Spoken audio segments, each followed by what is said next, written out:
Saluton, and welcome to this, what we're going to call a field report, because it is Saluton indeed, because we have come back from Salute very recently. It was our first time going to Salute. And it was really interesting. Howdy Pilgrims. It was a really interesting day out. Normally we go to UK Games Expo, which is considerably more local to us in Birmingham. This time we hauled ourselves down to London and got the joys of the underground. I will say the brand new Elizabeth line is lovely. The Northern line is just as horrible as I remember it from one of my student days having to go through it. Yeah. But it was actually really easy to get there, wasn't it? We got off train, got off, two tube rides, and we were there at the Excel. First thing we really noticed was it's one hall, and it's very, tightly packed. Everything is really compact and impact. There's lots and lots to see, but it's when you're trying to go when you go off the main corridors and try to go between the stalls, it did feel a bit crowded. That was the first thing we noticed. It's a popular event and it fills that hall to capacity. Yeah, and I'll sort of come back to this a little bit more later, but it did feel quite crowded, and it was the only minor downside to it. So overall, it was, like you say, it was really easy to get to. There was loads to see. Like there was tables that were sort of participation games where you could just rock up to a table and just start playing a game if there was space for you to join in. And some of the tables are really well done. There was a Starship Troopers one that particularly stood out to me, which was like a Clandathu sort of table with the fortification, and then just lots of bugs piling towards this fortification, yet sort of hold them off by the looks of things. Yeah, perfect recreation of that classic scene from the film. It was. Yeah, looked like a lot of fun to play. Yeah. So obviously, the first place we went as soon as we arrived was straight to Wayland Games / Warcradle Studios to catch up with everybody and see who we could speak to. I will sort of cut this off here. If you are expecting us to be like, oh yes, we've been told about the brand new Commonwealth Behemoth, or we saw sculpts for the Sultanate. No, there is no news, no spoilers, no teasers, don't expect this. This is a review sort of thing of what we thought of Salute in general as a whole. We did see the guys from Warcradle. We sort of stopped and spoke to a couple of people, Parker, Ed, Chris. Very briefly got to talk to Stuart, who was looking very dapper in his suit combo he was wearing. We didn't hang around for too long the first time because it was, like we said, incredibly busy, and it was nice to see that a lot of people were taking up Armoured Clash demos. You said in particular you saw somebody take one up. Yeah, there was a girl playing. She could have been about our daughter's age, somewhere between 10-ish age, I think. And she was clearly really enjoyed playing it. I think she may have picked a box up, or rather her dad did, on the way out. Yeah, it was really busy in there. Stuff was flying off the shelves, just a little too fast for our liking, because I got there and went, right, I'm going to get gone. Wanted a scythe, they'd all gone. Yep. Like, oh well. Yeah, aircraft apparently had disappeared within a short amount of time of being We got there about an hour after doors opening, and aircraft were gone. All of them. Yeah, which was, it's encouraging, but slightly annoying when that's one of the things you wanted to buy. Yeah. So, good and bad news in all, but by all accounts, it was really good overall. That they'd had a lot of uptake in demos over the day, because we did go back at the end of the day when it was a bit less busy to see if we could just throw some dice before we left. We got approximately 2 throws of the dice, and then we got the bell ring to say, time to pack up. Traps. But we know how to play it. It's the demos. The demos are to reach the new people, not preach to the converted like us. Yeah. But by that point, everybody was clearing out, and we were basically told to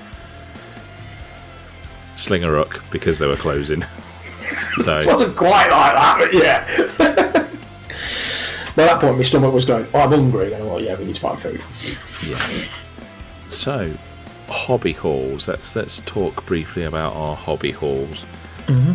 So I had a couple of things I had specifically in mind, which I managed to get. There was something from Olmec Games, who do the Drowned Earth. I very much enjoy those miniatures in that game, despite them originally being metal, but they're now mostly the Cinecast resin stuff, which is really nice. From them anyway, it is. I know I've heard other things about other productions of it that are not quite so good, but grabbed one of the characters I wanted from them. I went over to Crooked Dice. I particularly wanted some grey aliens from them because they've got some really good. If you've seen the movie Signs, they're very similar to those sort of style grey aliens, sort of more tall and gangly. And a bit creepy. And the sort of, short, comical looking ones. I was just like, I quite like those. Unfortunately / fortunately, while I was at the stand, I also discovered probably about 1,500 other things that I wanted to buy while I was there. I felt like I was going to have an intervention with you at one point, because you're going, wow, they got this and that, and I'm like, it's gone. Yeah, I've only got a certain amount of money to spend here. So I bought some, if you know Teenage Mutant Ninja Turtles, the Mousers, the little sort of snap jewelry robot things. They had some of those on there, and I absolutely adore those designs. I think they're great, so I snapped those up straight away. And then I restrained myself and said, I'll come back if I've got any money left over and pick up some other things. But I didn't in the end, because I bought a large flying pirate ship from Archon Studios, which was... That is an amazing piece. Yeah. It has got dystopian age sort of feel to it. It does look a bit like the Spanish aero galleons, like an early version of it. If you imagine maybe about 30 years before what we currently got. Maybe it's an early prototype of the Spanish aero galleons, but I think that will look fantastic on the right field. Yeah, I think because sort of a steampunky vibe to it, it'll go into Wexodus, it'll go into Malifaux. I think it could even fit with a Drowned Earth. Like, it will fit into most of the games that I am playing. So it was hard to resist the kit. Looking at it, it's plastic. It looks really detailed, looks really nice, and it wasn't massively expensive. Like £45 for the size it is on a flying base. I couldn't resist that. So I picked up one of those, and we both picked up some stuff from Pendraken, who did a lot of 10mm terrain.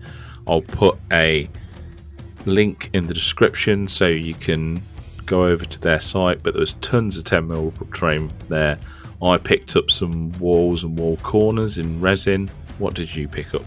Some hedges and some barricades, which look really good. Like, literally, the villagers, the local villagers have piled stuff up on barricades. I really like those. It's going to look really good with my Lower Eldon setup when I put those in. They had a variety of bridges. The only reason I didn't get them was because I was being conscious of how much money I was spending, because what I wanted to get, I thought, well, I didn't get what Warcraft, haven't got what I want on the shelves, so I'll mail order it when I get back. So I was conscious I'd already spent that money in essence. But they had some really nice 10mm bridges. I know a lot of us want to put rivers on our tables, but if you've got a river, you've got to find a way to cross it, because water is pretty much impassable to just about everyone unless you've got a ford in it or something like that. So a nice bridge that you can get your troops over is definitely something. One of the things we were looking for was a big bridge for trying to get the behemoths over. A lot of them were, you could get the troops over, you'd never get the behemoth over them.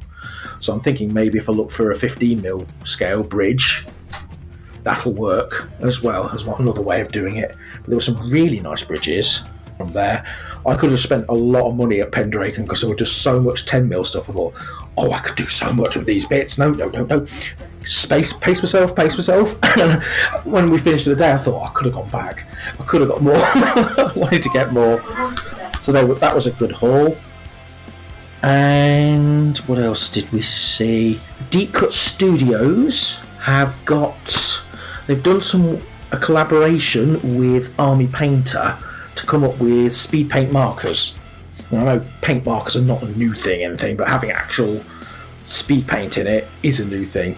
They had the starter sets, the full sets, and you could buy the pens individually. I bought a couple of pens to try them because, again, I thought I do want the starter set, but not right now.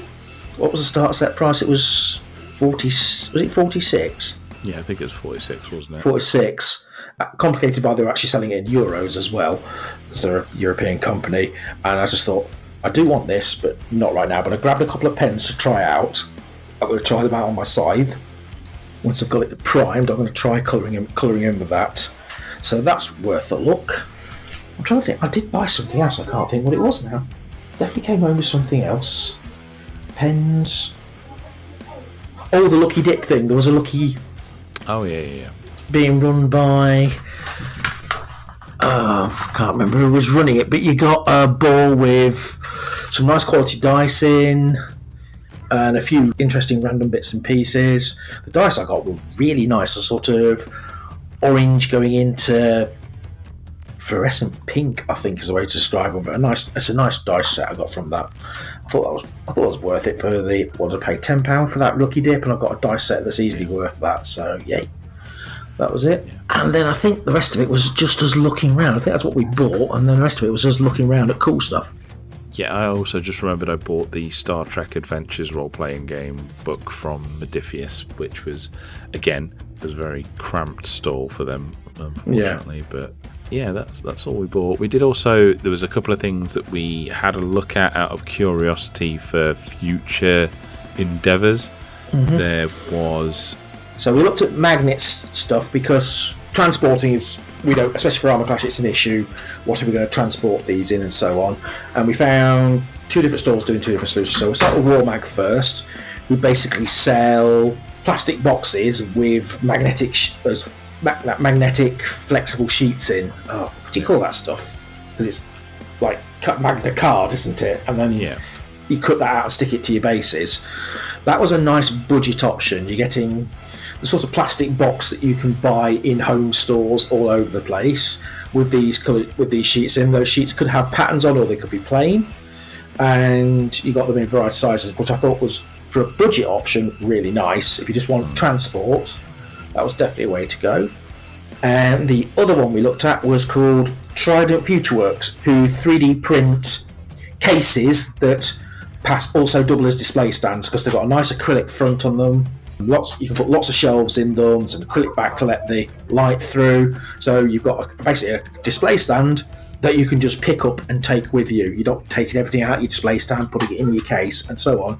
It's the same thing. They all clip together, so if you've bought multiple boxes, there's clips to stack them all up together, and so on. I thought that was a really nice all-in-one solution. Yeah, but they were really nice guys as well. They sort of spent a lot of time sort of going through all the options with us about what you can have for your outer casing, your acrylic, the sizes, all of that sort of stuff. They sort of really took the time. They're really nice guys. So if you are considering a case and you're in the UK, because I think they're only just starting up, I'm not sure about shipping overseas or anything like that, but if you're in the UK, it's definitely worth a look at their cases, because like Sam says, they had a really cool sort of system where you could just put clips on the top, and then you could clip another case to the top, and they basically become these display cabinets as well as just storage units. So they are definitely something I will be most likely being investing in the near future for sure, because it looks like a really nice transport and display solution all in one. So who else did we stop? Where we had a brief stop off to someone who wasn't selling anything, but we saw from Forge of Mars, Lee was doing the massive Titan Owners Club, had a big battle going on that they were showing a display board and stuff. My jaw dropped at this one because I hadn't seen the Forge World Titans before, and I was like, oh my god, they're huge. How much are they? Oh my god. It starts comparing to, okay, that's as much as my first car. I could sit in that and it went places. It was stunning, absolutely stunning though to see them. There must have been 30 Titans on that floor, and they're playing a full game with it. was absolutely amazing to look at. It was pretty crazy. It was a massive. It was probably maybe 10 feet by 6 feet, maybe bigger than that, maybe 8 feet by 10 feet. It was a huge bit of table. It wasn't even a table; it was a floor. It was just on the floor. So yeah, that was cool. It was nice to chat to him, meet him in the flesh. So that was cool. Then we went round to Kitbash Korner. Was another place we stopped off for a little bit. Oh, some stunning diorama work there. Just stuff they'd made. And one particular piece blew me away from there. It's called Lionel Johnson in the Forest. And it's a massive diorama of a forest. There's dozens and dozens of Marines all in a quagmire, and Lionel Johnson sitting on thing. And it's all done in grayscale with beautiful, subtle shading of the light. And it really reminded me of some of John Blanche's black and white line drawings he does. There are some drawings of Marines moving through forests he's done with the light painted down. It looked like that in a 2 foot tall by a foot wide diorama. It was seriously impressive. We've got the guy's name that did it. It's Laurence at Baroth, the Cry of Old Paint on Instagram. Again, we'll put a link somewhere to where you can see this stuff. Yeah. Utterly blew me away. Unfortunately, the creator was busy talking to other people and we didn't get a chance to catch hold of him. But no, we sort of wanted to have a quick chat with him about it, but there was clearly people there that had come to chat to him from his community that knew him and knew more about him, so it felt kind of not the right time. We tried to sort of come back and see if we could catch him later, but he wasn't around at that point, so it would have been nice to talk to him because it was sort of really absolutely stunning work. It was like a proper biblical Gothic painting that you'd sort of see hung in an art gallery. It was proper emotionally evoking stuff. It was very impressive. He'd done a floating castle as well, and he'd done some sort of made weird creatures out of warship kits, like Airfix warship kits, and then put legs on them and stuff, like they were upright and walking like the Chaos Wastes met the bottom of the sea. It was that was cool. We're going to have to put some link to his Instagram because it was brilliant. What he'd done was brilliant. Yeah, it was. I'll definitely stick a link to it in the description, and you can go and check him out for yourselves. What else did we see? There was the Tribal Conquest game that we saw. Yes, that was quite interesting. Yeah, so we saw a little demo game going on, and what caught our eye was it wasn't your standard fantasy fair or something. What we had clearly was two Stone Age tribes fighting each other with some really cool like Aztec style scenery going on and so on. And this is a new game that's come out. The idea behind it is you're in charge of a small tribe. It's skirmish level. What actually controlling is the priest of the tribe, and your tribe's trying to generate mana so you can do the magic spells, convert the other tribe to your beliefs, and so on. Some really nice old school looking miniatures in there. Various flavours of different tribes are being planned. We saw the two tribes we saw were like Stone Age, and I think one was based like an African tribe, and there will be others coming in. But there were some really nice scenery pieces. There was a scenery piece that looked like a puzzle where you'd revolve the parts to get the pattern to match up, which is actually a game feature, part of the mission quest, whatever it was to solve that puzzle so that you could go. So it's kind of like doing the Crystal Maze in the middle of the war field, which I thought was a very interesting little touch. I really liked. I thought that's different. You don't see games set like that in those settings. You know, it's usually fantasy, future, dystopian, whatever. But seeing like tribes going at it with primitive weapons, I like that. I thought that was different. Yeah, it's very different. Another person we spoke to, a lovely woman who we spoke to about it, was sort of going through all the concepts and ideas that they'd sort of done, and one of the things that was quite important to them, that it was an intuitive system that you could pick up easily and you could teach to your kids. Yeah. So it'd be like a my first war game sort of thing. So that's another interesting factor to it. Of you could maybe teach one of your children how to play a game very quickly using that game. So definitely want to go back. I think I'll put a link to anything that we've got in the description, whether it's a Facebook page or something like that. And I think just down from them there was somebody who was doing scatter scenery as well. That was a very cool little stand. It was all 3D printable stuff, or you could get the files or the physical product, I believe. That was really cool. A lot of industrial sort of sci-fi and gothic fantasy stuff was there for that, which was very cool. Masters of the Universe Battleground store, that was flying off the shelves as well. We saw that. Yeah. A war game based on the Masters of the Universe franchise with some very cool little models. If you're of a certain age, these models basically look like tiny versions of the toys. So many of my favourite characters were on display, and I was like, I like this. This looks a lot of fun. By the time we got there, all the copies of the main game had flew off the shelves, and there was just the expansions left, which is a bit frustrating. I'm like, oh well, I'll get it another time. But yeah, I loved the models. It was literally, I'm back in the 1980s. These are exactly how the toys looked. Yeah, they were really reminiscent of the old toys that you got from Hasbro.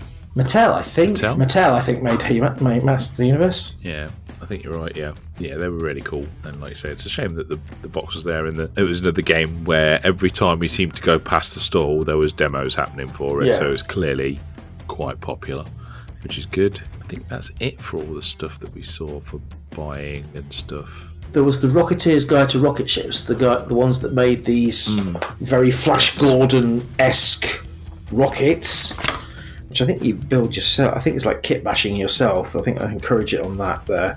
Sort of 1950s retro future. That looked fun. Yeah, it was nice and different sort of, again, something you don't see very often is that retro futuristic stuff, which it depends. Sometimes I really like those designs and sometimes they don't gel with me personally, but I think it's a unique selling point for it. What else? I think that was it in general. We'll probably have forgotten something, so sorry if we did. We went on an epic quest to find you a certain speed paint. How many stores did we go around till we found the right colour? Yeah. Broadsword Silver is apparently very popular as army paint, as speed paint, because almost every store that we went to was sold out. We got to the last one, and unfortunately I used it a couple of days ago and it has not come out at all silvery, so I think I got a dud pot after all the tracking I did as well, so I'm a bit disappointed. No. Yeah. And even though I should say, even though War Cradle did not have what they had on the shelves, I went home, I ordered it that night, it arrived on the Wednesday, so all was good. Yeah. War Cradle, wonderful company. Yes. Yeah. So overall, Salute was really good. I think our experience overall was very positive. There was loads of places that you wouldn't find at UK Games Expo, because it tends to be much more board game focused and card games and RPGs. There's so much more diversity and variation of games at Games Expo that you don't get quite as many of the war games. We definitely got to see some companies we wouldn't have seen normally. These little independent, like, I don't know if the Tribal Conquest game would be at Games Expo. I mean, I'm guessing the stands at Expo are probably not cheap, so I don't expect they're cheap at Salute, but at the same time, there's a lot of people vying for a lot of space at Games Expo in comparison with Salute. It's probably not quite so much, but I will say that it did feel like at Expo people are given more space. So like I sort of alluded to earlier, Modifius's booth was probably maybe like 4 or 5 feet wide and about 6-7 feet deep. You couldn't move. There was no demo tables, you couldn't get in or out easily. No. And that was the only downside, is it felt like some of the vendors were very cramped in together and they didn't have a lot of time to show off, and and noticed that a few of the demo tables were a good distance away from their stalls. So if you wanted a demo of, for instance, Conflict, you had to walk away from the Warlord booth to go and get a demo of the new version of it, which is it feels a little bit counterintuitive. Yeah, it's disjointed. That's being nitpicky. Yeah, I have to say, at Crooked Dice, I actually thought I was going to get hurt because it was so crowded, and the racks, they had the hooks on. There was one point I was getting jostled, and I've got a hook in my face. I'm like, ouch, that hurt. Didn't break the skin, but I was like, yeah, okay, I think I need to stand up now, otherwise I'm going to get impaled down here. Yeah. It was ridiculously cramped at that one. Everyone wanted to have a look at their miniatures, and it was difficult to move around. Yeah, and it's a bit of a shame. I would have liked to have seen a little bit more space, but at the same time, you know, if they can only, it's basically a London wargaming club that's running a massive event. Yeah. So it just depends on like what they can afford and what they can get for the time that they want to get it. So which it is a London wargaming club event. That event's been going for 52. So this is the 52nd one they've done. So assuming it's one a year, 52 years that's been running. It's older than me. It's older than you are. Yeah, it's older than me. That's impressive. It really is. I mean, it did feel like a community. You could see the main stand in the middle where the guys who were running it were talking to people. It still felt like a little event. There was still the friendliness there of the event, but it's got big at the same time, and and that's both a good thing and a difficult thing at the same time, I think. Yeah, I think that's it, isn't it? Yeah. I mean, that is, as being nitpicky, we would probably I'm probably going to go back to Games Expo next year instead of Salute, because that'll turn it. I would go back. Maybe. I definitely would go back, but I don't want to do two events in 1 year, so maybe 1 year, one and the other. But yeah, that might be a good idea, because at least that way we get to see some of the smaller companies. I mean, if you can get to some of the smaller companies' booths, because it is so sort of crowded sometimes. But then again, so is Games Expo trying to get onto Asmodee / Atomic Mass Games' area to get demos at UK Expo the other year. We had to walk away. We had a card that said, come back at this time and you'll get a demo. And that was like an hour wait. We had to wait, and the booth was really busy. So it's not like UK Game Expo isn't busy. No. It's just, it feels that the vendors are given more space to work with. They've got like a nice sizable booth where they can fit demo tables and have a bit more space for themselves. That's the other thing about Games Expo, you've got space to actually get some air. You can there's more halls, so you can actually just go, okay, there's a bit of breathing space here. There weren't none of that at Salute. We were lucky to find a table to sit down and have our lunch. Well, that's another thing. Food at the Excel is not great. Bring your own lunch. Yeah, definitely bring your own lunch. Bring your own lunch and be prepared to wait for a table for a long time, because the Excel Center, it's obviously in London.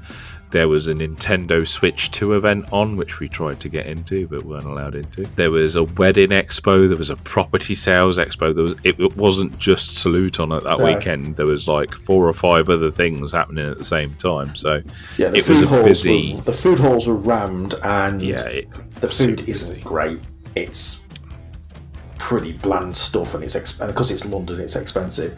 We actually bought a meal deal from Asda before we got on the train, so we got a couple of nice sandwiches. Probably cost us a third of what it would have cost us in eating the food there, and it's really, I had a really nice sandwich. It was decent. So that is our overview of Salute. We enjoyed it. It was good. We will maybe return, not next year, but the year after. We'll see what happens. But it was nice to catch up with all the War Cradle guys, and it was good to see them doing really well. So that was the biggest takeaway from that, is that it looks like Armoured Clash is doing good, and people are interested in picking up demos of it, which is great. Yeah, I think that covers it. Unless you want to talk about the weird pizzas we ate. No. They were very odd pizzas. They were very odd pizzas. We saw the one the toppings are on the menu and thought, we've got to try it. That we've started now, so go on. So you had sausage and chips on a pizza base with sausage and French fries on top of it. And I had an 8-cheese pizza. Now, I've heard of a 4-cheese pizza. I've even seen a 6-cheese pizza, but an 8-cheese pizza, I thought, I've got to go for this. And it had an absolutely humongous blob of mozzarella in the middle of it, like a proper ball of mozzarella just sat in the middle of this cheesy pizza. I mean, it was very tasty, but at the same time, it was one of the most...